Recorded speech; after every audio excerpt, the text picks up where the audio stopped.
Hello everyone, in this video I'm going to show you how you can generate audio from text in CapCut apps.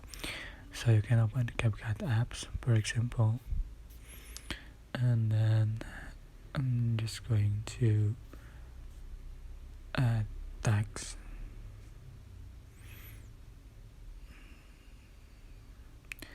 So select text, add text, and just enter your text.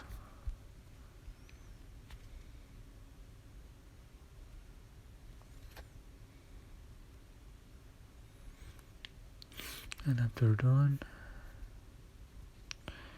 you can select text to speech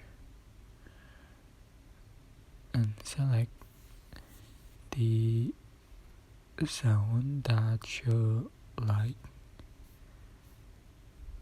Sound types, for example, I'm going to select normal male.